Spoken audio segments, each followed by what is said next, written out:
So guys, recent video में हमने एक कॉन्टैक्ट मैनेजर वेबसाइट बनाई थी और इस वीडियो में हम इसे थोड़ा सा अपडेट करने वाले हैं। इसमें हम लोकल स्टोरेज ऐड करेंगे और यही नहीं, हम कुछ और ऑसम से फंक्शन ऐड करेंगे। जैसे कि अगर आप डिलीट पर क्लिक करेंगे तो ये वेबसाइट आपसे कंफर्म करने के लिए कहेगी कि आप डिलीट करना चाहते हैं कि नहीं, और अगर कैंसिल पे क्लिक कर देंगे तो डिलीट नहीं होगा और ओके पे कर देंगे डिलीट हो जाएगा वो एलिमेंट।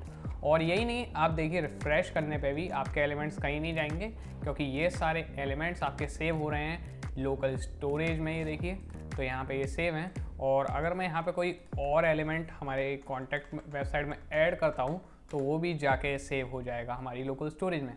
सो गाइस, बिना टाइम वेस्ट किए जल्दी से चलते हैं VS कोड पे और इस ऑसम वेबसाइट में ही अपडेट्स करना स्टार्ट करते हैं। तो सबसे पहले हम देख लेते हैं कि ये जो लोकल स्टोरेज है वो है क्या। तो यहाँ पे मैं करता हूँ इंस्पेक्ट पे क्लिक, और इंस्पेक्ट पे क्लिक करने के बाद यहाँ कंसोल के राइट में ये हमें एरोज का ऑप्शन दिख रहा है। इस पर क्लिक करूँ अगर मैं, तो यहाँ पे आपको दिखेगा एप्लीकेशन का ऑप्शन। तो इस पर क्लिक करने के बाद हम आ जाएंगे कुछ ऐसी विंडो में, और यहाँ पे आप देख सकते हैं ये एप्लीकेशन लिखा है और यहाँ लिखा है स्टोरेज, और इसी स्टोरेज के नीचे लिखा है लोकल स्टोरेज, और यहाँ लिंक पे क्लिक करने पे आपकी लोकल स्टोरेज आपको शो होने लगेगी। तो कुछ इस टाइप की डिस्प्ले दिखेगी। यहाँ पे ये वैल्यूज़ के अंदर जो लोकल स्टोरेज में डेटा सेव होता है वो दिखाई देता है, और जो की है तो स्टोरेज में जो डेटा सेव करेंगे तो डेटा को कुछ ना कुछ नेम देके सेव करना होगा। तो ये की वही नेम होता है। तो बेसिकली जो ब्राउज़र है वो लोकल स्टोरेज के अंदर, लोकल स्टोरेज के थ्रू जो वेबसाइट का, जो भी हम वेबसाइट विजिट करते हैं उसका डेटा ऑफलाइन वे में हमारे कंप्यूटर के अंदर सेव कर देता है, और ये बहुत ही ज़्यादा हेल्पफुल है। तो अगर मैं आपको एग्जाम्पल के रूप में बताऊँ तो आप कोई भी अगर वेबसाइट पहली बार खोलते होंगे अपने कंप्यूटर में तो ऑब्वियस ही बात है आपको उसमें साइन इन करना पड़ता होगा। लेकिन अगर आप उसी वेबसाइट को 1 महीने बाद भी खोलें कंप्यूटर बंद करने के बाद, तो आपको उसमें साइन इन नहीं करना पड़ता। तो आपने अगर कभी सोचा हो ऐसा क्यों होता है, तो ये होता है लोकल स्टोरेज की वजह से, क्योंकि जो ब्राउज़र होता है वो आपकी साइन इन इन्फॉर्मेशन अपने लोकल स्टोरेज के अंदर सेव कर लेता है। तो इस वजह से आपको वापस से साइन इन नहीं करना पड़ता। तो आप सोच सकते हैं कि अगर ये लोकल स्टोरेज ना हो तो आपकी लाइफ कितनी फ्रस्ट्रेटिंग हो जाएगी। आप जब भी कोई साइट खोलेंगे या इवन क्रोम खोलेंगे तो आपको वापस से साइन इन करना होगा। और ये जो लोकल स्टोरेज के अंदर डेटा है ये क्रोम कभी भी डिलीट नहीं करता है। ये तभी डिलीट होता है जब यूज़र इसे खुद से अपने कंप्यूटर से रिमूव कर दे। तो जब तक आप इसे खुद डिलीट नहीं करेंगे ये जो लोकल स्टोरेज का डेटा है वो डिलीट नहीं होता है। तो अब हमारे इस केस में हमारी वेबसाइट में हमारा ये जो नेम है और ये जो हमारा ईमेल एड्रेस है यूज़र का, हम चाहते हैं कि वो क्रोम अपने लोकल स्टोरेज में सेव कर ले।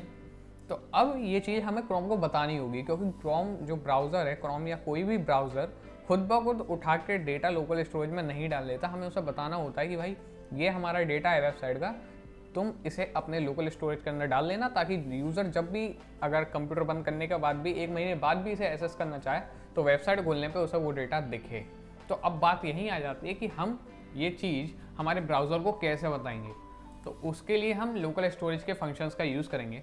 तो देखिए हम क्या चाहते हैं, हम चाहते हैं ये डेटा सेव करना, और ये डेटा हमें कब मिलता है, जब यूज़र यहाँ सबमिट पे क्लिक करके ये डेटा हमें इनपुट देता है।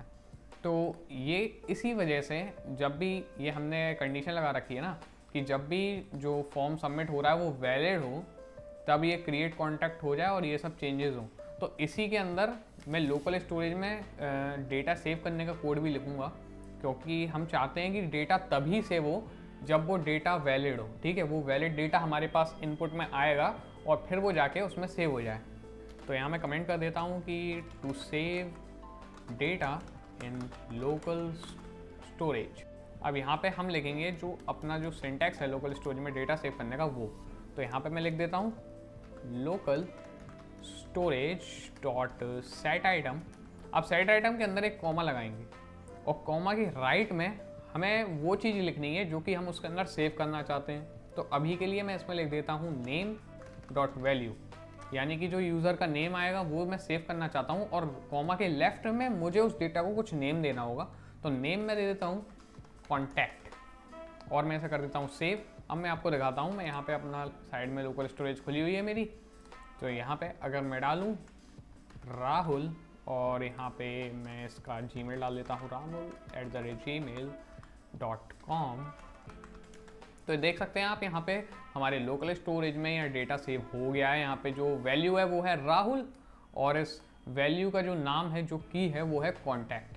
तो ये देखिए यहाँ पे भी हमारे डेटा दिखा रहा है हमें, और ऐसे ही अगर मैं कुछ और यहाँ पे ऐसे ही कुछ रैंडमली कुछ डाल देता हूँ तो वो भी सेव हो जाएगा। तो ये देखिए राहुल की जगह ये सेव हो गया है और आपने देखा कि राहुल डिलीट हो गया। तो ऐसा क्या हुआ, क्योंकि जब भी हम लोकल स्टोरेज में उसी सेम की से कुछ और डेटा वापस से सेव करना चाहते हैं तो जो पुराना डेटा है उसे ओवरराइट कर देता है ब्राउज़र। इसी वजह से उनने राहुल को डिलीट कर दिया और FFF अपने अंदर इनपुट कर लिया। तो अब इस चीज़ को काउंटर करने के लिए हम क्या कर सकते हैं, तो देखते हैं हम क्या कर सकते हैं। तो सबसे पहले हमें 2 काम करने होंगे। सबसे पहले तो हम यहाँ पे एक वेरिएबल बनाएंगे और उस वेरिएबल को नाम दे देंगे, एरे नाम दे देते हैं क्योंकि हम एक एरे ही बनाने वाले हैं ब्लैंक। तो यहाँ पे हमने एक बना ली ब्लैंक एरे, अभी इसे ऐसे ही छोड़ देते हैं। फिर उसके बाद हम यहाँ पे आएंगे और लिखेंगे कि यहीं अगर ये जो इफ़ वाली कंडीशन है ये ट्रू होती है, यानी कि डेटा सही होता है, जो हमें मिल रहा है वो वैलिड होता है, तो उसके बाद तुम क्या करो कि एक ऑब्जेक्ट बनाओ। तो उस ऑब्जेक्ट को हम नेम देंगे डिटेल्स।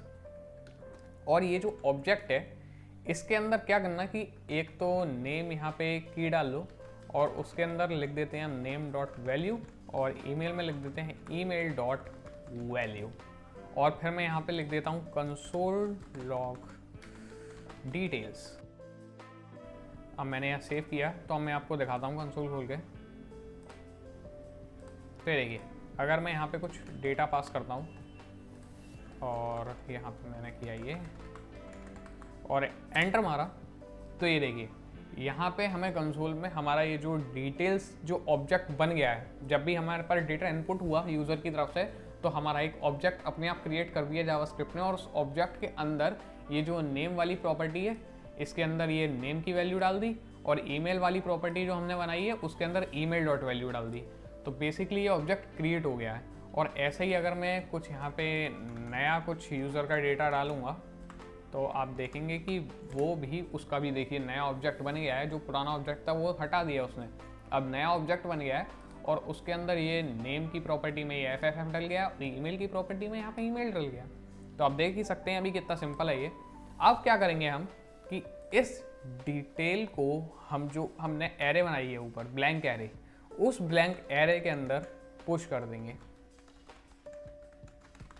तो अगर आपको नहीं पता कि पुश क्या होता है तो मैं आपको एक बार ये भी एक्सप्लेन कर देता हूँ। तो यहाँ पे अगर मैं एक कलर नाम की एरे बना लेता हूँ और इसके अंदर मैं रैंडम ऐसे ही कलर्स डाल देता हूँ। अब मैं क्या करूँगा कि मैं जावास्क्रिप्ट से कहूँगा कि भई ये जो कलर वाली एरे है इस पर तुम पुश फंक्शन लगाओ और पुश फंक्शन के अंदर मैं एलिमेंट डाल दूंगा, इसमें डाल देते हैं वायलेट कलर। तो क्या होगा कि जावास्क्रिप्ट ये जो कलर वाला एरे है इस कलर वाले एरे के अंदर ये जो वायलेट एलिमेंट है ये भी इसके अंदर इंसर्ट कर देगा और एंड में इंसर्ट करेगा, यानी कि ये 4th एलिमेंट बन जाएगा इसका। तो मैं दिखाता हूँ कंसोल डॉट लॉग करके। तो यहाँ कंसोल डॉट लॉग पुश कर देता हूँ मैं, सॉरी पुश नहीं, यहाँ पे हमें कलर करना है।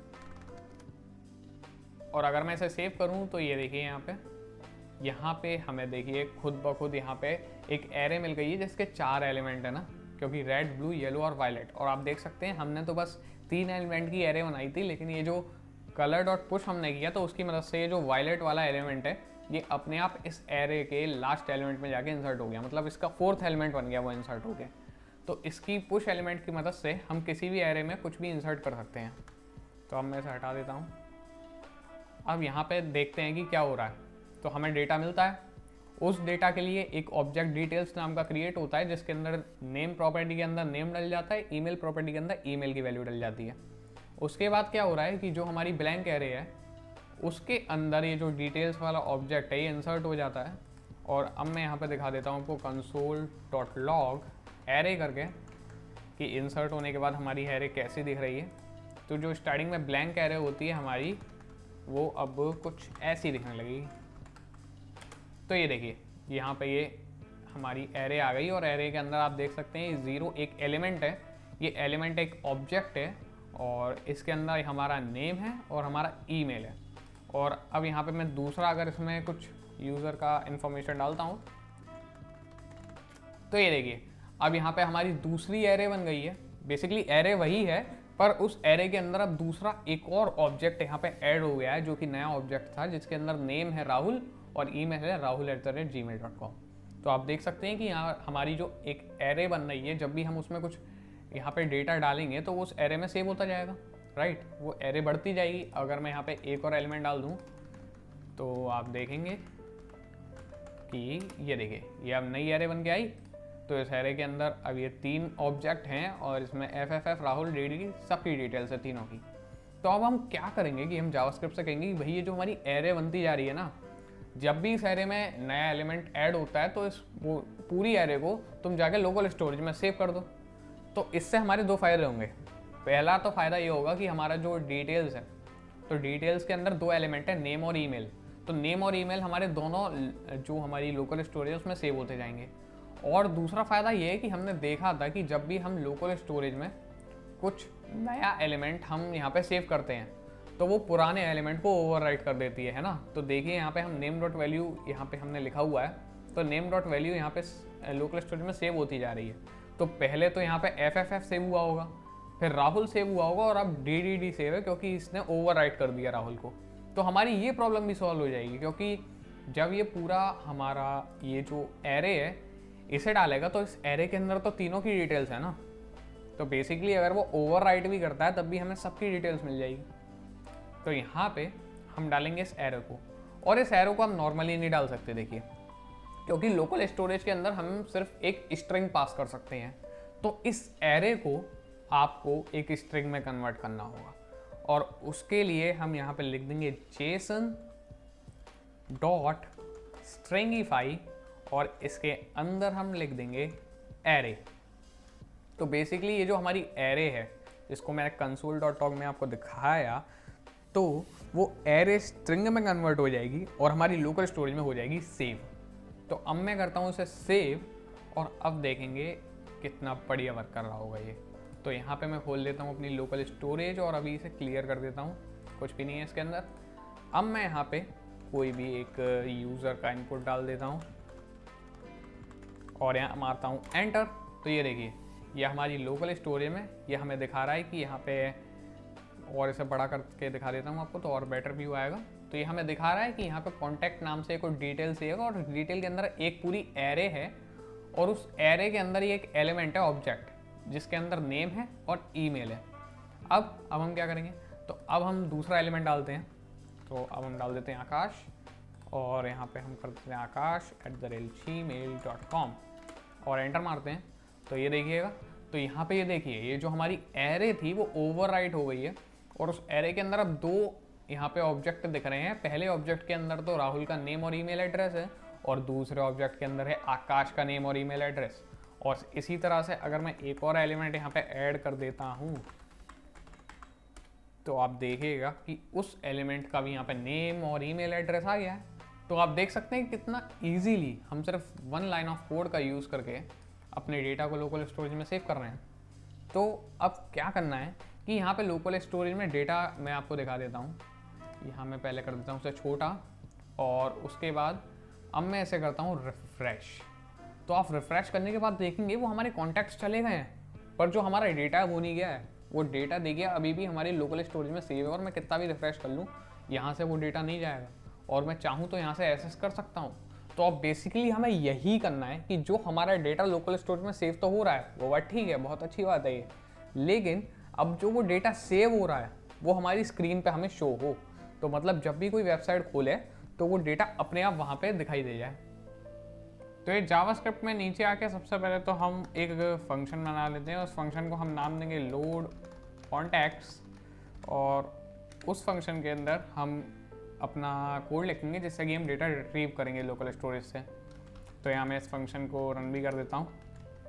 अब इसके बाद हम यहाँ पे लिख लेते हैं एक वेरिएबल बनाएंगे पहले तो, वेयर डेटा इक्वल टू, तो ये सिंटैक्स होता है local storage dot get item. पहले था सेट आइटम, अब गेट आइटम, और उसके अंदर हम की डाल देंगे उस डेटा की जो हमें चाहिए। तो की है कॉन्टैक्ट।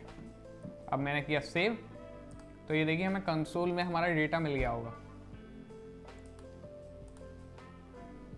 तो ये अभी नहीं मिला है, और ऐसा क्यों हो रहा है, क्योंकि अभी हमने यहाँ पे कंसोल में इसको शो ही नहीं करवाया, console.log डेटा। और अब सेव करके देखते हैं। तो ये देखिए हमें डेटा मिल रहा है, लेकिन आप देख रहे हैं कि ये जो डेटा हमें मिल रहा है ये स्ट्रिंग में मिल रहा है, लेकिन हमें ये स्ट्रिंग में नहीं चाहिए, हमें चाहिए एरे की फॉर्म में। तो उसके लिए हम कैसे इसे एरे में लेंगे, तो आपको अगर याद हो तो ये डेटा हमारे पास एरे के फॉर्म में ही था, वो एरे नाम की एरे के अंदर डेटा था।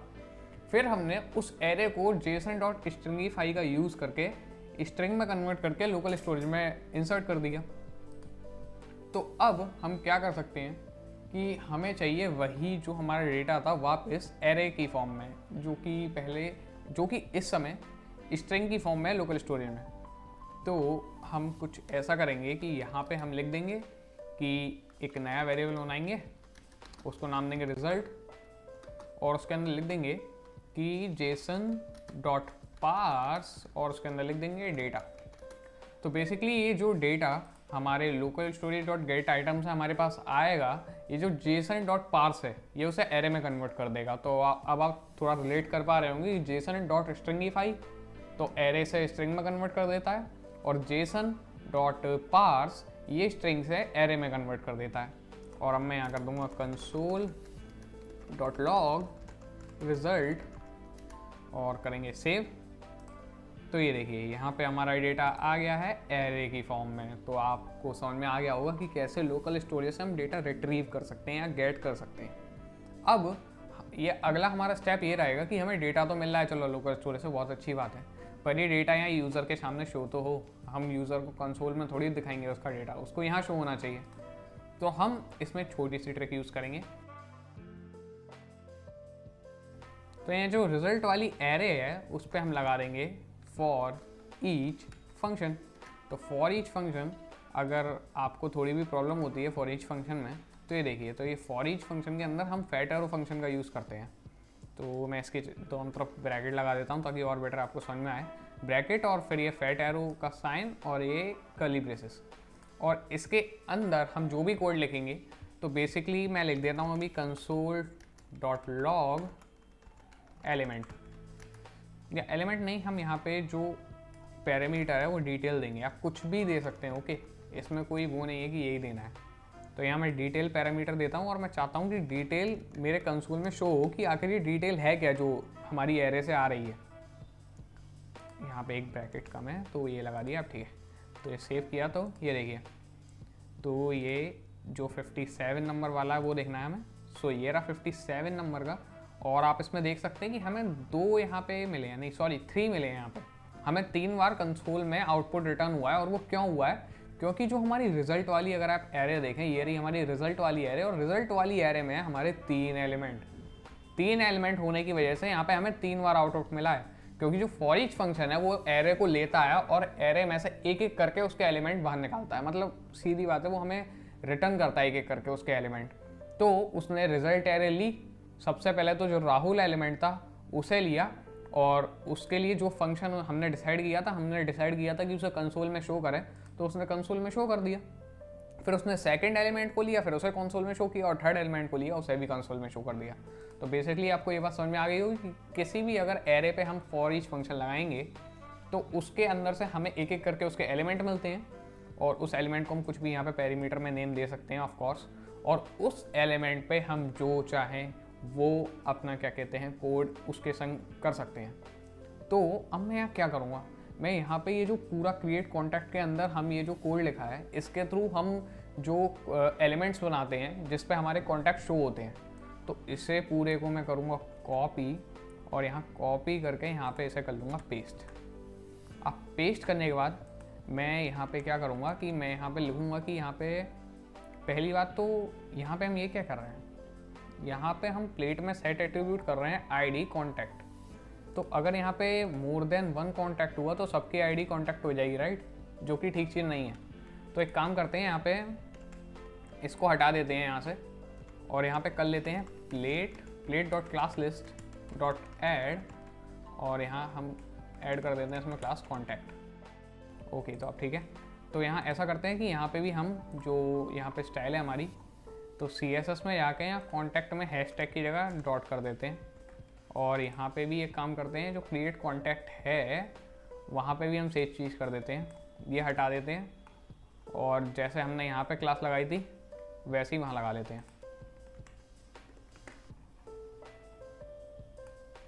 ओके, तो वो हमने, आप समझ ही गए होंगे क्यों किया है, क्योंकि डेफिनेटली वो गलती हो गई थी पहले कि हम एक से ज़्यादा एलिमेंट को सेम आईडी देना ठीक नहीं है, क्लास हम सेम दे सकते हैं, और इसीलिए हमने फिर यहाँ से हटा दिया ये, क्योंकि जो एलिमेंट की क्लास आएगी फिर उसके अकॉर्डिंग उसे स्टाइल किया जाएगा। तो अब मैं इसे सेव करता हूँ। तो एक बार मैं आपको देखिए, ये देखिए अब यहाँ पे हमारे एलिमेंट मिल गए हैं, और ये आप सोच रहे होंगे ये क्या हुआ। तो अगर आप ध्यान से देखें तो ये लोड कॉन्टैक्ट फंक्शन रन हुआ जैसे ही हमारा पूरी वेबसाइट रिफ्रेश हुई, और लोड कॉन्टैक्ट फंक्शन रन होने पे हमने यहाँ से लोकल स्टोरेज से उठाया डेटा में हमारे पास ये रिजल्ट एरे हमारा बन के आ गया। एरे पे लगा फॉर ईच फंक्शन, और फॉर ईच फंक्शन के अंदर अब ये जो है हमारा ये पूरा कोड रन हो गया। ये कोड क्या करता है, ये कोड हमारे ये ऐसे एलिमेंट्स बना देता है कॉन्टैक्ट के। तो ये रन होने पे ये एलिमेंट बन गए, और 3 एलिमेंट थे एरे के अंदर, इसलिए 3 एलिमेंट बन गए। लेकिन आप कह रहे होंगे ठीक है बन गए, हुआ ठीक है, खाली क्यों है ये? खाली इसलिए है क्योंकि हमने यहाँ पे इसे गलत इन्फॉर्मेशन पास कर रखी है। हमें यहाँ पे नेम डेट वैल्यू की जगह अब लिखना है, इसमें हमें डिटेल ऑब्जेक्ट मिल रहा है ना, तो हमें लिखना है डिटेल। तो यहाँ मैं लिख दूंगा डिटेल डॉट नेम, और यहाँ पे हम ईमेल डॉट वैल्यू की जगह लिख देंगे डिटेल डॉट ईमेल, राइट। सो डिटेल डॉट ईमेल। अब मैं इसे सेव करता हूँ। तो ये देखिए यहाँ पे हमारी वेबसाइट रिफ्रेश करने के बाद भी हमें डेटा मिल रहा है। तो इसका सीधा मतलब है कि अगर हम कंप्यूटर बंद भी कर देते हैं और अगर 1 महीने बाद भी इस वेबसाइट को खोल के देख लें तो हमारे कॉन्टैक्ट हमें ऐसे ही सेफ रहेंगे और हमें दिख जाएंगे। लेकिन यहाँ पे एक इशू है, सपोज अब यूज़र आता है और वो कोई नया कॉन्टैक्ट ऐड करता है। तो मैंने यहाँ पे एक नया कॉन्टैक्ट ऐड करता हूँ मैं, तो फिर आप देखिएगा कि क्या होगा। तो यहाँ नया कॉन्टैक्ट ऐड करने पे मैं मारता हूँ एंटर, तो आप देखेंगे कि यहाँ नया कॉन्टैक्ट ऐड तो हो गया है, लेकिन अब मैं रिफ्रेश करूँगा तो देखिए बाकी के जो पुराने कॉन्टैक्ट थे वो सब रिमूव हो गए। और अगर आप समझ पा रहे हैं कि ऐसा क्या हुआ तो नीचे कमेंट करके ज़रूर बताइए, अदरवाइज़ मैं आपको समझाता हूँ कि ऐसा क्यों हुआ। तो अभी मान के चलिए कि ये देखते हैं हम हमारे लोकल स्टोरेज में अभी ये आकाश की इन्फॉर्मेशन यहाँ पे सेव्ड है, राइट। तो हमने इसे रिफ्रेश कर रखा है लेकिन वो लोकल स्टोरेज में सेव्ड है इसलिए दिखा रहा है। अब हमने यहाँ पे कोई कॉन्टैक्ट ऐड करना चाहा और मैं इसे ऐड कर दूंगा, तो ये देखिए अब मैंने एंटर किया तो यहाँ से आप देख रहे हैं आकाश रिमूव हो गया और ये सेव हो गया। और अब मैं कुछ और सेव करूँगा तो देखिए वो भी सेव हो जाएगा और बिल्कुल सही होगा। तो ऐसा क्यों हो रहा है? ऐसा इसलिए हो रहा है क्योंकि जब हमने वेबसाइट बंद करी तो लोकल स्टोरेज में तो डेटा सही रहा, बट यहाँ पे जो हमारी एरे थी, राइट, तो एरे वो जो हमारी एरे बन नहीं थी तो वो जावास्क्रिप्ट भूल गया। अब जब फिर से वेबसाइट स्टार्ट हुई तो जावास्क्रिप्ट के लिए जो हमारा एरे एलिमेंट है वो एक ब्लैंक एरे है, और अब ब्लैंक एरे में हमने जो नया कॉन्टैक्ट उसमें पास करवाया वो नया कॉन्टैक्ट उसमें ऐड हुआ और फिर बाद में वो लोकल स्टोरेज में सेव हुआ तो पूरी लोकल स्टोरेज जो है वो ओवरराइट हो गई, जिसकी वजह से पुराने एलिमेंट सारे रिमूव हो गए। तो अब इस चीज़ को फिक्स करने के लिए हम क्या कर सकते हैं? तो इस चीज़ को फिक्स करने के लिए हम एक चीज़ कर सकते हैं कि यहाँ पे हम लिख दें कि जो हम देखिए डेटा रिट्रीव करना तो सीख ही गए हैं लोकल स्टोरेज से, तो हम सीधे सीधे यहाँ से ये जो हमने लिखा है कोड तो ये हम यहाँ से कॉपी करेंगे और यहाँ पे डिटेल्स के ऊपर ये कोड लिख देंगे। तो हमने ये कोड लिख दिया है। तो अब बेसिकली हमारे लोकल स्टोरेज से जो एरे है वो यहाँ पे लोकल स्टोरेज से रिट्रीव हो जाएगी, और एरे रिट्रीव होने के बाद हम यहाँ पे लिख देते हैं कि जो रिज़ल्ट वाली एरे है उसमें पुश करो अब ये डिटेल्स। तो यहाँ मैं लिख देता हूँ रिजल्ट डॉट पुश डिटेल्स, और ये मैं कंसोल फालतू के हटा देता हूँ यहाँ से। ओके, तो अब क्या होगा कि जब भी हमारा यूज़र नया कॉन्टैक्ट ऐड करेगा तो जावास्क्रिप्ट पहले वहाँ से रिट्रीव करेगी डेटा लोकल स्टोरेज से कि उसमें क्या क्या कॉन्टैक्ट पड़े हैं। वो जो भी कॉन्टैक्ट होगी उसकी एरे लेगी वो जावास्क्रिप्ट, और उसके अंदर जो नए कॉन्टैक्ट का ऑब्जेक्ट आएगा वो पुश कर दिया जाएगा। तो अब मैं करता हूँ सेव और अब देखते हैं कैसा वर्क कर रहा है। तो आप देख रहे हैं कि अभी मैं रिफ़्रेश करूँ तो हमारे ये डिटेल सेव्ड है। अब मैं यहाँ पे कुछ नया यहाँ पे एलिमेंट डालता हूँ, तो यहाँ मैं डाल देता हूँ cool@gmail.com और मारता हूँ एंटर। तो ये देखिए ये क्या हुआ, यहाँ तो पूरी एरे एम्प्टी हो गई। तो यहाँ पे आई थिंक कुछ हमसे गड़बड़ हो गई है, कंसोल में देखते हैं। और तो हाँ गाइज, हम जो लोकल स्टोरेज है उसमें अगर आप ध्यान से देखें तो एरे हम यहाँ पे सेव कर रहे हैं, पर हमें एरे नहीं, अब हमारा रिज़ल्ट जो एरे है वो सेव करना है। तो यहाँ पे मैं लिख देता हूँ रिज़ल्ट। तो यहाँ मैंने रिज़ल्ट लिखा और अब मैं सेव करूँगा तो अब देखिए सब कुछ सही जाएगा @gmail.com। अब मैंने एंटर किया तो ये देखिए हमारा जो लोकल स्टोरेज है उसमें ये देखिए FFF सेव हो गया। अब इसके बाद मैं कुछ और सेव करता हूँ तो ये देखिए दूसरा एलिमेंट सेव हो गया।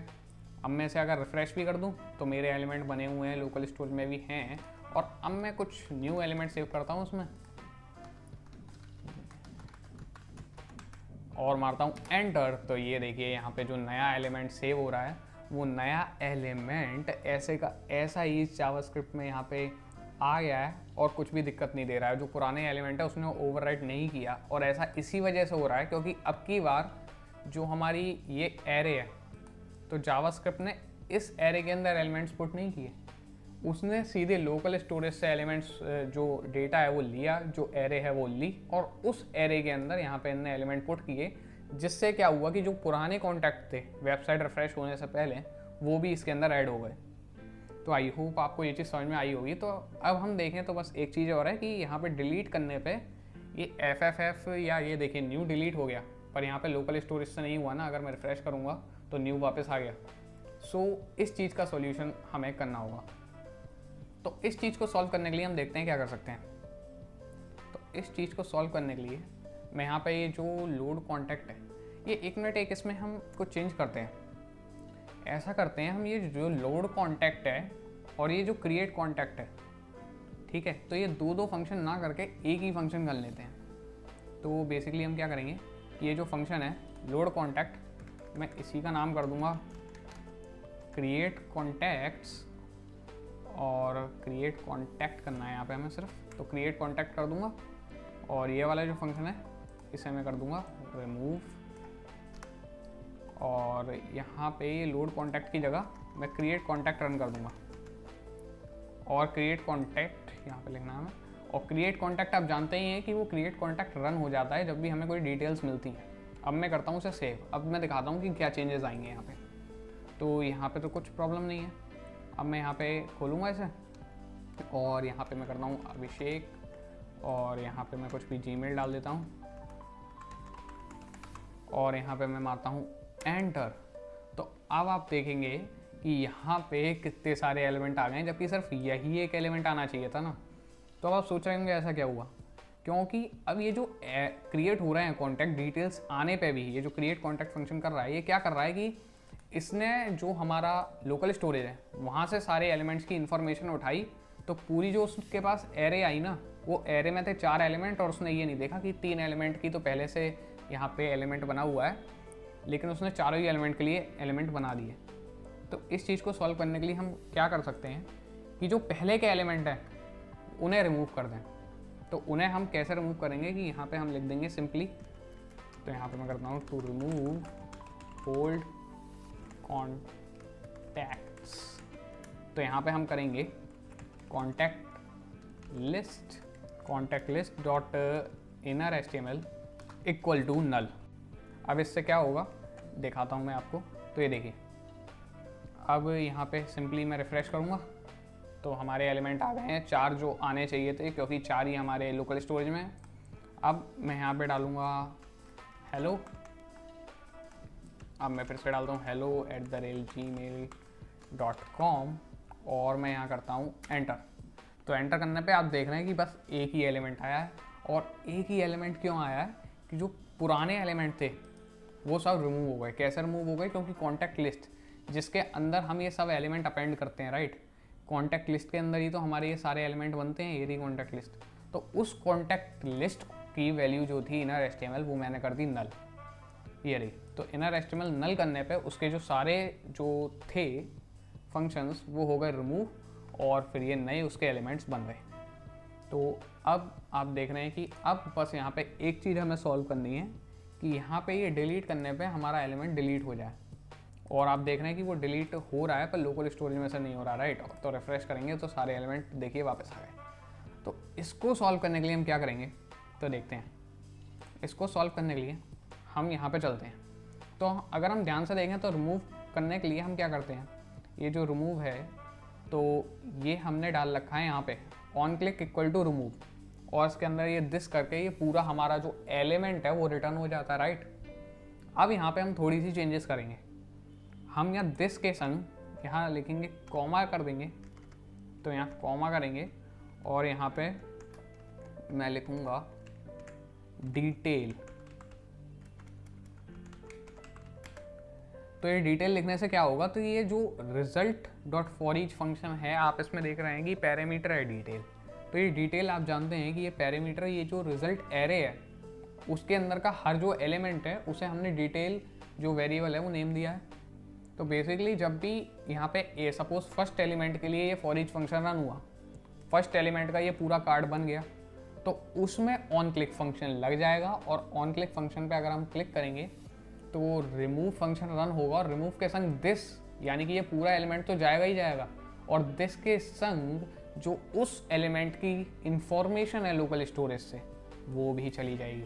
और वो इसलिए जाएगी क्योंकि ये जो रिजल्ट एरे है ये है ही लोकल स्टोरेज का डेटा, राइट, क्योंकि ये जो रिजल्ट है ये लोकल स्टोरेज से ले रहे हैं हम। तो अब मैं एक बार आपको यहाँ पे दिखा और देता हूँ। ये रिमूव फंक्शन यहाँ पे कॉल हो रहा है, तो यहाँ पे अभी हम पैरामीटर डाल देते हैं। यहाँ हम डालेंगे कॉमा डिटेल। अब मैं यहाँ कर देता हूँ कंसोल लॉग डिटेल और करता हूँ सेव। और अब मैं आपको दिखाता हूँ कहाँ है हमारा कंसोल, तो ये रहा हमारा कंसोल। तो अब मैं FFF पे करता हूँ डिलीट। तो यहाँ पे कुछ मिस्टेक आ रही है, अनएक्सपेक्टेड आइडेंटिफायर। तो अच्छा, आई थिंक मैं समझ गया क्यों मिस्टेक हो रही है। तो इसके लिए हम क्या कर सकते हैं कि यहाँ पे हम पूरा एलिमेंट ना लेके हम कहते हैं कि बस हमें इंडेक्स नंबर दे दो एलिमेंट का। तो हम यहाँ पे करेंगे क्या कि यहाँ मैं लिखूँगा रिज़ल्ट, यानी कि रिज़ल्ट जो हमारी एरे है उसमें डॉट इंडेक्स ऑफ डिटेल।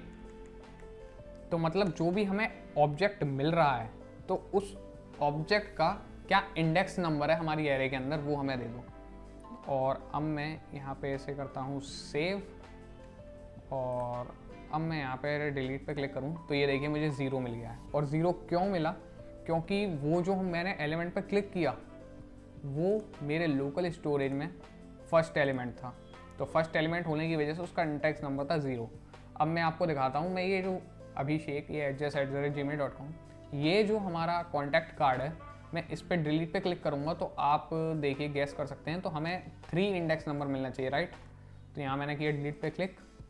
तो अब मैं देखता हूँ कंसोल में, तो ये देखिए मुझे इंडेक्स नंबर 3 मिल गया है, राइट। तो हम इसी की मदद से हमारा जो एलिमेंट है उसे कर सकते हैं डिलीट। तो अगर हम टेक्निकली सोचें तो हमें ये पता है कि ये जो हमारा लोकल स्टोरेज के अंदर पूरा एरे है, तो इस एरे का हमें कौन सा इंडेक्स नंबर का एलिमेंट हमें रिमूव करना है, हमें ये पता चल रहा है। तो यहाँ पे हम लिखेंगे, सबसे पहले तो हम लोकल स्टोरेज से जो हमारा डेटा है उसका एरे का वो यहाँ पे रिट्रीव कर लेंगे। तो यहाँ मैं लिखूँगा var data equal to local storage dot get item, और यहाँ पे लिख देंगे कॉन्टैक्ट, और कॉन्टैक्ट सही लिखा हमने, और ओके। उसके बाद हम यहाँ पे वेरिएबल बनाएंगे, variable result equal to JSON dot parse, और इसके अंदर लिख देंगे हम डेटा। तो ये हमें डेटा मिल गया है हमारा। तो अगर मैं आपको दिखाऊं तो कंसोल डॉट लॉग रिजल्ट, तो मैंने यहाँ पे सेव किया है। अब मैं यहाँ कंसोल के अंदर आपको दिखाता हूँ कि अगर मैंने सपोज ये अभिषेक वाला ये जो है यहाँ पे एलिमेंट, इसे मैंने किया डिलीट पे क्लिक, तो देखिए हमें इंडेक्स नंबर मिला। इंडेक्स नंबर मिलने के बाद हमें पूरी एरे मिल गई लोकल स्टोरेज में से। अब हमें क्या करना है कि ये जो एरे हमें मिल रही है उसका जो इंडेक्स नंबर 3 वाला एलिमेंट है, क्योंकि इसी को मिला है ना, तो यही एलिमेंट हमें रिमूव कर देना है। तो एरे में से अगर आपको याद हो या नहीं पता है तो मैं बता देता हूँ कि एक स्प्लाइस फंक्शन होता है अगर हमें एरे का कोई एलिमेंट रिमूव करना होता है। तो यहाँ पे हम सिंपली लिख देंगे कि ये जो रिजल्ट एरे है, तो रिजल्ट डॉट स्प्लाइस, यहाँ हमने लगाया स्प्लाइस फंक्शन। अब यहाँ पे हम लगाएंगे कॉमा। अब कॉमा के राइट में हमें लिखना है कि हमें कितने एलिमेंट रिमूव करने हैं। तो डेफिनेट सी बात है हमें सिर्फ एक एलिमेंट रिमूव करना है, और कॉमा के लेफ्ट में हमें उस एलिमेंट का इंडेक्स नंबर लिखना है जो कि हमें रिमूव करना है। तो जो इंडेक्स नंबर है उसका क्या नाम है, डिटेल, तो वो डिटेल नाम से इंडेक्स नंबर आएगा। तो यहाँ मैं लिख देता हूँ डिटेल, और अब मैं आपको दिखाता हूँ इसको सेव करके कि कितना ऑसम वर्क करेगा। तो देखिए मैं रिफ़्रेश कर देता हूँ, अभी सब कुछ ठीक है। अभी हम देख सकते हैं कि ये है हमारी लोकल स्टोरेज, इसमें पाँचों की पाँचों एलिमेंट है अगर आपको दिख रहे हैं तो, और ये हमारे जो कॉन्टैक्ट कार्ड हमें दिख रहे हैं। अब मैं यहाँ से ये न्यू वाला जो है ये कर देता हूँ डिलीट। तो अगर आप देखेंगे तो अभी तो ये रिमूव नहीं हुआ, तो अगर हम रिफ़्रेश करेंगे तो न्यू वापस आ गया। तो आई थिंक यहाँ पे कुछ मिस्टेक हो रही है। तो यहाँ पे हम एक मिस्टेक कर रहे हैं, और वो मिस्टेक ये कर रहे हैं कि ये जो रिज़ल्ट वाली एरे है वो हमने डेटा फैच कर लिया है लोकल स्टोरेज से। तो अगर अब हम उस ये जो एरे है रिज़ल्ट वाली, अगर हम इसमें से जो डेटा है वो रिमूव भी कर देते हैं तो हमारी लोकल स्टोरेज पे कुछ भी फ़र्क नहीं पड़ेगा, बिकॉज ये जो हमारी एरे है ये हमें मिल गई, राइट। तो देखिए ये एरे में से अगर हमने डेटा रिमूव भी कर दिया तो हमारी लोकल स्टोरेज पे क्या ही फ़र्क पड़ेगा, हमारी जो लोकल स्टोरेज है वो तो वैसी की वैसी रहेगी ना। तो उस लोकल स्टोरेज का डेटा हमें फिर से ओवरराइट करना होगा, और उसके लिए हम क्या करेंगे, हम यहाँ पे सिंपली लिख देंगे local storage dot set item. अब सेट आइटम के अंदर वही कॉन्टैक्ट और यहाँ कॉमा लगा के जेसन डॉट स्ट्रिंगिफाई रिजल्ट। तो बेसिकली ये जो नया हमारा रिजल्ट एरे है जिसमें से जो एलिमेंट हमें रिमूव करना था वो रिमूव हो चुका है, वो वाली एरे हमारी पुरानी एरे को कर देगी ओवरराइट। तो अब मैं यहाँ पे दिखा देता हूँ सेव करके कि काम कर रहा है कि नहीं। यहाँ हमने किया रिफ्रेश, और ये देखिए हमारी लोकल स्टोरेज खुली हुई है ना, तो हमने किया न्यू वाला फंक्शन रिमूव, और ये देखिए यहाँ पे हमारी जो लोकल स्टोरेज है, अगर मैं ये आपको, रुकिए एक मिनट, तो यहाँ मैं थोड़ा सा इसको सेट करता हूँ जिससे आपको और बेटर व्यू आएगा इसका। तो ये देखिए यहाँ से हमारे 4 ही एलिमेंट रह गए हैं क्योंकि एक एलिमेंट रिमूव हो गया है। अब मैं हेलो वाला एलिमेंट रिमूव करके दिखाता हूँ। तो ये मैंने किया हेलो रिमूव, और ये देखिए यहाँ से ये हेलो, तो हेलो क्यों नहीं, तो अब चला गया हेलो, और ऐसा पहले क्यों नहीं हुआ था। तो अब देखिए मैं FFF रिमूव करूँगा तो FFF भी चला गया। तो अब ये बिल्कुल वेबसाइट परफेक्टली वर्क कर रही है। अगर मैं ये वाला एलिमेंट रिमूव कर देता हूँ तो ये भी देखिए हमारी लोकल स्टोरेज से चला गया है, और ये अब मैं कितना भी रिफ्रेश कर लूँ वो लोकल स्टोरेज से रिमूव हो गया और वापस नहीं आएगा। तो अब देखते हैं कि ये वेबसाइट कितनी हमारी ऑसम वर्क कर रही है। यहाँ पे मैं करता हूँ कॉन्टैक्ट सेव, और कॉन्टैक्ट सेव करने के बाद यहाँ पे देखिए लोकल स्टोरेज में चला गया, और मेरा रिफ्रेश करने पे भी ये नहीं जा रहा है। और अब मैं ऐसा ही दूसरा कॉन्टैक्ट सेव कर लेता हूँ, और enter@gmail.com करने पे भी ये कॉन्टैक्ट नहीं जा रहा है, राइट। तो ये देखिए बिल्कुल सही है। अब इसमें बस एक चीज़ और हमें फिक्स करनी है, और अभी वो प्रॉब्लम हमें नहीं आ रही है, लेकिन फ्यूचर में कभी ना कभी प्रॉब्लम आ सकती है अगर हमने उसे नहीं फिक्स किया था। तो सपोज़ कीजिए कि लोकल स्टोरेज जब स्टार्टिंग में कोई यूज़ कर रहा है वेबसाइट के लिए तो वो पूरी तरह से खाली है, राइट। देखिए लोकल स्टोरेज के अंदर अब कुछ भी नहीं है, तो मैं रिफ्रेश करूँगा कुछ भी नहीं आएगा। तो देखिए हमें एरर मिल गया। तो एरर मिल रहा है, तो इस एरर को तो अभी हम इग्नोर करेंगे, अभी इससे मतलब नहीं है। अभी मतलब हमें इससे है कि अगर हम यहाँ पे कोई कॉन्टैक्ट ऐड करना चाहेंगे तो हम वो भी नहीं कर पाएंगे। तो मैंने कॉन्टैक्ट ऐड किया तो देखिए नहीं हो रहा है, ये कह रहा है कि can not read properties of null reading push, और ये 20 नंबर लाइन पे मिस्टेक आ रही है ना। तो देखिए 20 नंबर लाइन पे क्यों मिस्टेक आ रही है, क्योंकि 20 नंबर पे हम ये रिजल्ट में पुश कर रहे हैं, बट हमारी लोकल स्टोरेज पूरी तरह खाली है। तो बेसिकली ये जो रिज़ल्ट हम एरे ले रहे हैं ये है ही नहीं, ये नल है, ये कह सकते हैं आप कि ये नल है, राइट। इसकी कोई वैल्यू ही नहीं है। तो इस चीज़ को हम कैसे फिक्स करेंगे, तो इस चीज़ को फिक्स करने के लिए हम यहाँ पे एक फंक्शन लगाएंगे। देखिए तो यहाँ मैं इसे इतना ही रहने देता हूँ, और उसके बाद मैं यहाँ पे कंडीशन लगाऊंगा if result double equal to null. तो अगर हमारा जो रिज़ल्ट एरे आ रहा है वो नल है तो उसके बाद क्या करूँ, तो उसके बाद जो हमारी पुराना वाला हमारा फंक्शन था जो कि हमारी एरे थी, तो चीज़ ये एरे के अंदर पुश करनी है फिर हमें। तो जो एरे हमारा उसके अंदर पुश करो हमारी डिटेल्स, और हम समझ ही रहे होंगे आप ऐसा क्यों कर रहे हैं, क्योंकि भाई हमारी रिजल्ट एरे तो कुछ है ही नहीं, क्योंकि हमारा लोकल स्टोरेज खाली है तो उससे हम डेटा मंगाएंगे भी तो वो नल है।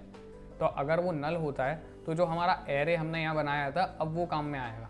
तो उस एरे के अंदर ये डिटेल्स ऑब्जेक्ट पुश करो, और ये पुश करने के बाद हमारा जो लोकल स्टोरेज है उसके अंदर ये डाल दो। तो तो यहाँ से मैं कर लेता हूँ इसे लोकल स्टोरेज कॉपी, और यहाँ पे मैं कर दूँगा पेस्ट, और यहाँ रिजल्ट की जगह अब हमें एरे पुश करना है इसमें, तो ये मैंने किया एरे। ओके, तो यहाँ पे ये हो गया। और अगर ऐसा ना हो, सपोज़ कि हमारा जो नल है वो रिज़ल्ट ना हो, तो एल्स कंडीशन में क्या हो कि एल्स कंडीशन में जो नॉर्मल चीज़ होती है हमारी वही हो।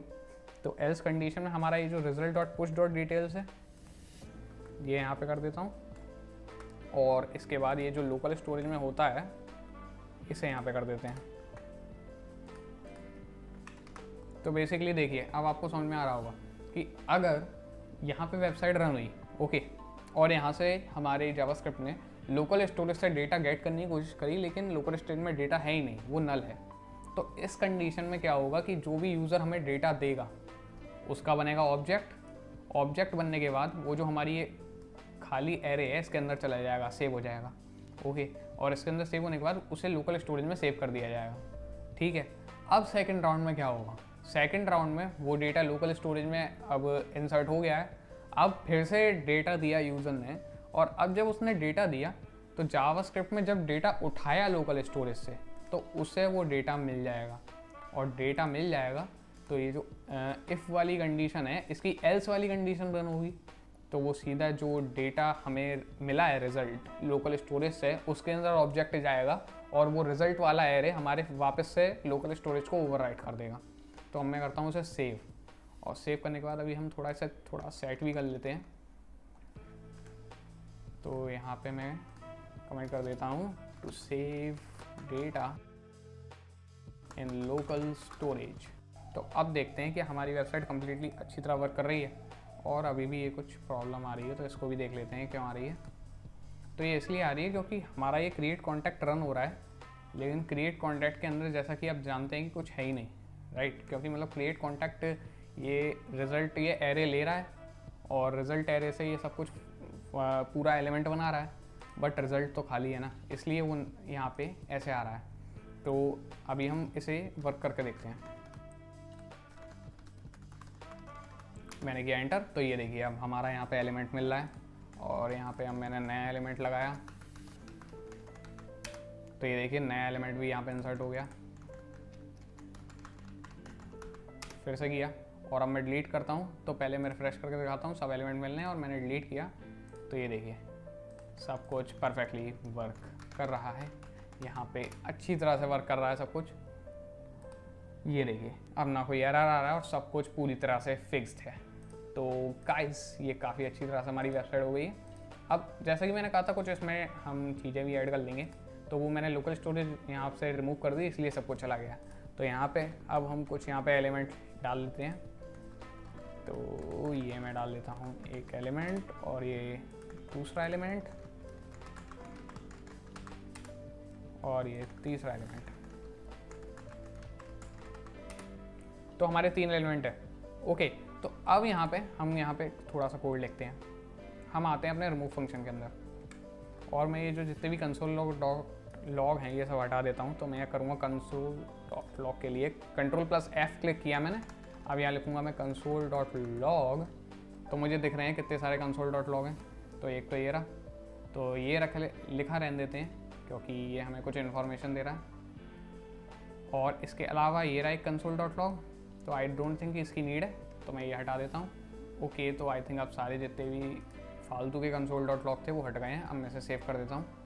तो देखिए अब हम इस रिमूव फंक्शन के अंदर क्या करेंगे, हम यहाँ पे एक वेरिएबल बनाएंगे कन्फर्म नाम का, और उसके अंदर लिख देंगे विंडो डॉट कन्फर्म, और इसके अंदर लिख देंगे do you want to delete this. Okay, तो यहाँ पे हम कंडीशन लगाते हैं इफ़ कन्फर्म, मतलब अगर हमारा यूज़र कन्फर्म करता है, मतलब जब भी वो रिमूव के लिए क्लिक करेगा एक कन्फर्म बॉक्स आएगा, और उस पर अगर वो कन्फर्म कर देता है तभी हमारा पूरा जो कोड है वो रन हो, यानी कि हमारा एलिमेंट जो है वो रिमूव हो जाए। अदरवाइज़ वो एलिमेंट रिमूव ना हो। अदरवाइज़ यहाँ पे एल्स लिखा आएगा console dot log not deleted. तो यहाँ पे सेव करने के बाद अब मैं कंसोल खोल लेता हूँ साइड में, और मैं आपको दिखाता हूँ। तो यहाँ पे ये रहा कंसोल, मैंने किया डिलीट पे क्लिक, तो ये देखिए यहाँ पे हमारा कन्फर्म बॉक्स आ गया, और मैं करता हूँ कैंसिल पे क्लिक, तो हम देखिए हमारा एलिमेंट डिलीट नहीं हुआ है और यहाँ पे नॉट डिलीटेड लिखा आ गया। अब मैंने डिलीट पे क्लिक किया और मैंने किया ओके, तो एलिमेंट हो गया डिलीट। तो देखिए कितना औसम लग रहा है ऐसे। तो यहाँ पे गाइज हमारी ये वेबसाइट पूरी तरह से कंप्लीट हो गई है और ये परफेक्टली वर्क कर रही है। देखिए आप इसमें नए एलिमेंट्स यहाँ पे डाल सकते हैं और डालने के बाद आप यहाँ पे ये डिलीट भी कर सकते हैं। ऑप्शन आता है, कैंसिल करेंगे तो नहीं होगा। और रिफ़्रेश करने के बाद भी अगर आप वेबसाइट बंद भी कर देते हैं तब भी आपका डेटा आपको मिल जाएगा। सो इस वीडियो में इतना ही गाइस। आई होप कि आपको सब कुछ समझ में आया होगा लोकल स्टोरेज का टॉपिक अगर आपने पहली बार पढ़ाया तो इस वीडियो में इतना ही। मिलते हैं किसी और वीडियो में। सो बाय गाइस, हैप्पी कोडिंग।